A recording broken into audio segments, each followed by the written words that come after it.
I want to bring you a really exciting update on the search for life on Mars. Now, this story actually is not from the Perseverance rover in Jezero crater, but instead it comes to us from the Curiosity rover that's currently exploring Gale crater. In a nutshell, the rover discovered a strong carbon signal, and all of the astrobiologists are super excited about it. We'll get into the details, but first I need to explain some background information for context. Life on Earth is built with a carbon-based biochemistry. Carbon has 6 protons, but there are various isotopes with different numbers of neutrons. Carbon-12 is the most common isotope, and it's also the most stable, with 6 neutrons paired with its 6 protons. Carbon-13, which has 7 neutrons, is much less common, but it's also stable. And then there's Carbon-14, which has 8 neutrons, and it's not stable. It's a radionuclide that can decay into Carbon-13. Life forms generally prefer to use Carbon-12. It's lighter, it's much more abundant, and it's easier to use in reactions than Carbon-13. If we were to detect a diffuse layer or coating of carbon with consistent ratios of Carbon-12 and Carbon-13 at all of our sampling sites, we could reasonably suspect that this carbon coating might be the result of some natural physical process, like the deposition of ash from a fire or a volcano or something. But on the other hand, if we discover strangely consolidated clumps of Carbon-12, that could be very strong evidence of some kind of life form, having accumulated and concentrated that Carbon-12 in its body. And after that life form died, after its death, desiccation, and decay, all that's left is this concentrated cluster, this anomalously dense mass of Carbon-12. Okay, now let's go back to the Curiosity rover in Gale crater on Mars. The Curiosity rover has an onboard sample analysis chamber that uses pyrolysis to bake a sample of Martian regolith, transforming any carbon compounds into methane gas. Then this methane is scanned with a tunable laser spectrometer, which measures the ratios of carbon isotopes in the methane sample. In the new study documenting this research, published in the Proceedings of the National Academy of Sciences, the authors described their analysis of 24 rock samples. 6 of these samples yielded something interesting: significantly higher Carbon-12 to Carbon-13 ratios than what was found in all of the other samples.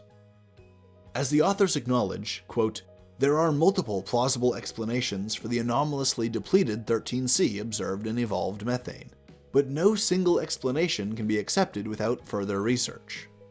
3 possible explanations are the photolysis of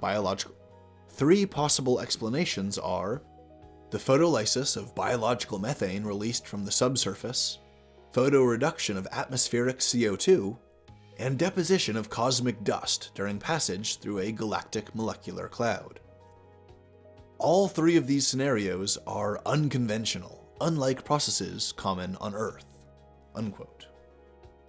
The authors focused on the 2 abiological hypotheses to try to explain the findings, while trying to consider the novel conditions on Mars that might induce subtle or unexpected differences in carbon cycling when compared to the more well-understood geochemistry of the Earth.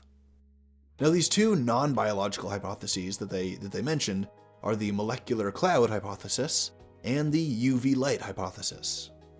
Now, in the molecular cloud hypothesis, the scientists note that our solar system intercepted a cloud of gas and dust hundreds of millions of years ago that may have been rich in Carbon-12.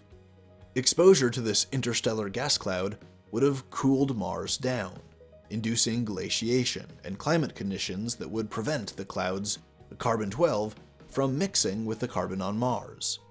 The end result, they argue, would be clumps or deposits of carbon with high levels of Carbon-12.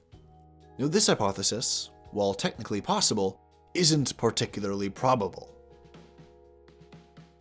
Now, the UV hypothesis suggests that ultraviolet light impacting Mars's thin but majority CO2 atmosphere causes that CO2 to break apart and form reactive species that form new carbon compounds. These heavier carbon compounds can rain down from the sky, where they accumulate on rocks and sand. Now, this is also possible, and a fair bit more probable, considering Mars has volcanoes that definitely could have belched out the requisite CO2 and SO2. Of these three hypotheses, only one of them has a biological explanation. Subsurface methanogenic microbes produce methane, which is then broken down by UV light into small organic compounds that rain back down to the surface. Now, I'm rather partial to this hypothesis, but then again, we all know I'm biased on this topic. I love the idea of alien life out there, and I really want it to be the case. But seriously, there's been some innovative research lately on the theoretical microbial habitability of the subsurface regolith on Mars, as well as the discrete plumes of methane gas leaking out of crevices in the Martian surface in seasonal cycles. I'm pretty certain that in the near future, we're gonna find out that Mars is indeed populated by subsurface methanogenic microbes, but we're still a long way away from any hard evidence substantiating that claim. The former principal investigator for Curiosity's sample analysis chamber, Paul Mahaffey, is a co-author of the paper, and he said that the findings were, quote, tantalizingly interesting, unquote. But he was also appropriately hesitant to jump to any conclusions about Martian life. I don't work for NASA, so I don't have the prestige and the career reputation to worry about, so I'll jump to that conclusion and say that what they found here, this high concentration of carbon-12, in my opinion, is highly likely, if not almost conclusively, gonna be evidence of life. Now, the scientists who are actually doing this research are much more cautious about these findings, and that's a good thing. I have no skin in the game, I just want it to be aliens. But these scientists, they're very cautious about their findings. They have to work methodically and be very precise with not just their measurements, but their interpretation of the data from their measurements. The authors repeatedly insist on the unknowns of the Martian geochemical cycle, and how carbon cycling in general may happen in the absence of life. They strongly advocate for more study, more research to resolve any ambiguities and potential misunderstanding in our theoretical approach. Fortunately, more rock samples are going to be sent back to Earth for deeper analysis, and if we're lucky, these may be the samples that provide the hard evidence of Martian microbial life that we're looking for. For now, I'll add this study to the list of tantalizingly interesting data that is so suggestive of life on Mars, and I'll keep waiting and keep hoping that one day we finally do make that big discovery.